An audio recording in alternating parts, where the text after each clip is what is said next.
खट्टा खाने वाली चुड़ैल। रात को अचानक राधिका मौसी को किचन से कुछ गिरने की आवाज आई। उन्होंने बाहर निकल के देखा तो किचन में उन्हें कोई सफेद साड़ी में दिखा। वो चीख पड़ी, हे भगवान, आलतू जलालतू आई भला को टालतू, आलतू जलालतू आई भला को टालतू। राधिका मौसी को चीखते सुनकर श्रवण बाहर आता है भागते हुए। अरे माँ, क्या हुआ? क्या देख लिया? दादी माँ आ गई क्या सपने में? अरे बेटा, रसोड़े में देख तो कौन है? श्रवण रसोड़े में झांक कर देखता है और उसे कोई नहीं दिखता अंदर। अब रसोड़े में तो कोई नहीं है माँ। कोई सफेद साड़ी में नहीं है क्या? नहीं माँ, कोई भी नहीं है। चिल्लम चिल्ली की आवाज सुनकर काजल भी वहां आ जाती है। अब क्या हो गया माँ जी? अरे बेटा, रसोड़े में एक चुड़ैल थी सफेद साड़ी में। अरे क्या कर रही थी वो अंदर? अरे बताया नहीं, कल आएगी ना तो पूछ लूंगी। चुड़ैल जी, आपका क्या प्लान है? माँ जी, रात बहुत हो गई है, आपने कोई बुरा सपना देखा होगा, चलिए सो जाइए।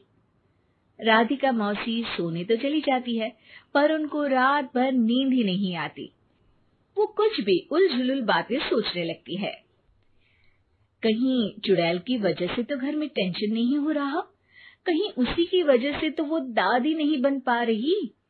सुबह जब राधिका मौसी रसोड़े में छानबीन करती है तो पाती है कि नींबू का अचार गायब है। चुड़ैल नींबू का अचार ले गई? मुझे तो ठीक नहीं लग रहा कुछ। चुड़ैल को भी पता है कि जिंदगी का असली मजा तो खट्टे में ही है। राधिका मौसी झट से श्रवण को फोन कर देती है। बेटा, मुझे समस्या समझ में आ गई है, हमें एक तांत्रिक की जरूरत है। अरे क्या बोल रही हो माँ, तांत्रिक की क्या जरूरत है? आप पूजा पाठ तो कर ही रही हो ना।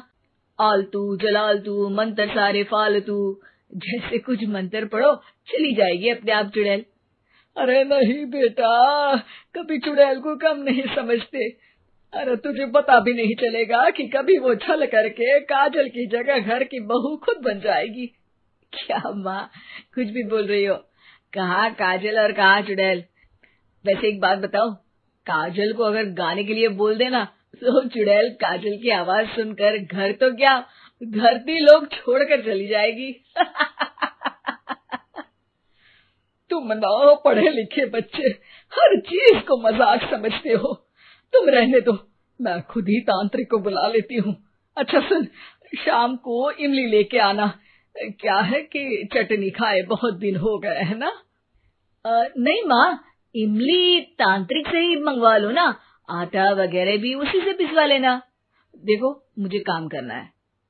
श्रवण रात को कई तरह की सब्जियों के साथ माँ के कहने पे चटनी के लिए इमली भी ले आया था, लेकिन राधिका मौसी के दिमाग में अलग ही फिल्म चल रही थी।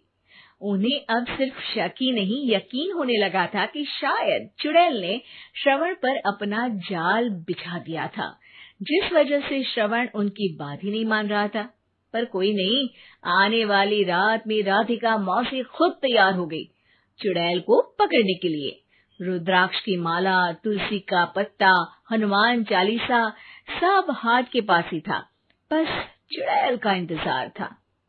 और जैसा राधिका मौसी ने सोचा था वैसा ही हुआ। वो चुड़ैल उस रात भी आई, पर वो राधिका मौसी से तेज निकली और राधिका मौसी के उससे पकड़ने के पहले ही वो भाग खड़ी हुई। जरूर बहू पे साया है उस चुड़ैल का, तभी तो श्रवण के कमरे में गई है। और अगली सुबह राधिका मौसी पिछली रात हुए हमले में किन चीजों का नुकसान हुआ उसका हिसाब लगा रही थी।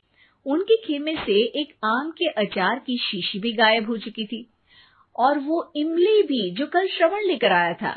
राधिका मौसी इस बारे में सोच ही रही थी कि श्रवण जल्दी से रसोड़े में आकर दवाइयों की पोटली ढूंढने लगता है। अरे बेटा, क्या हो गया? अब माँ, वो काजल की तबीयत खराब है, बहुत घबराहट हो रही है उसे। हे भगवान, मैंने पहले ही कहा था कि तांत्रिक को बुला लेते हैं, पर नहीं। अब देखो, उस चुड़ैल ने काजल को अपने वश में करना शुरू भी कर दिया है।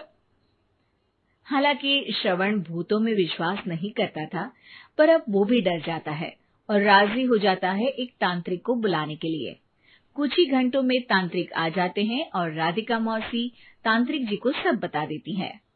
घोर संकट, घनघोर संकट, चुड़ैल को मारू जोर चाकट, ओम भट स्वाहा खटखा के आहा।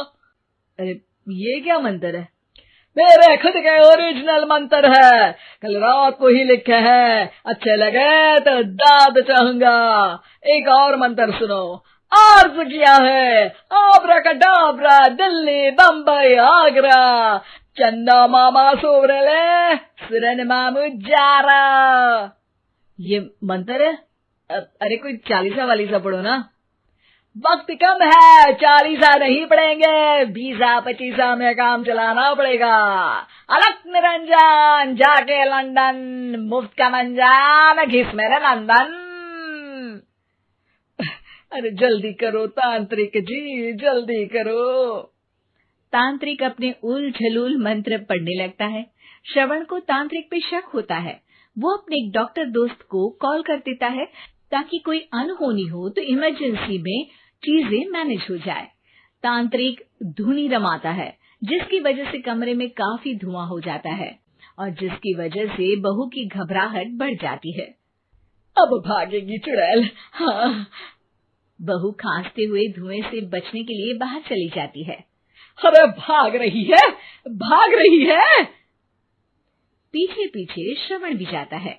बहू एक सोफे पर बैठ जाती है।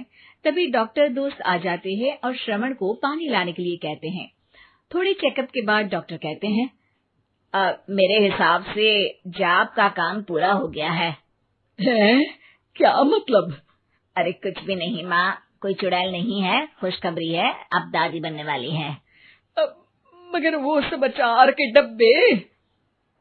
श्रवण दोनों अचार के डब्बे अपनी माँ को दिखाता है, जो कि उनके बिस्तर के नीचे छुपे हुए थे। आपने सही बोला था माँ, वो चुड़ैल काजल ही थी जो खट्टा खा रही थी। हमें कल ही पता चला, पर हमने आपको ये तांत्रिक वाला काम करने दिया ताकि आपको भरोसा हो जाए कि भूत वगैरह कुछ होता ही नहीं। अच्छा अच्छा, ये तो बड़ी खुशी की बात है, पर बेटा मुझे एक झाड़ू तो ला दे। क्यों माँ? ये तांत्रिक का भूत उतारती हूँ मैं। अब तांत्रिक राधा मौसी के डर से घर से भाग निकलता है और राधा मौसी उसके पीछे भागती है। अरे संकट ये घनघोर है, तांत्रिक मुआ चोर है।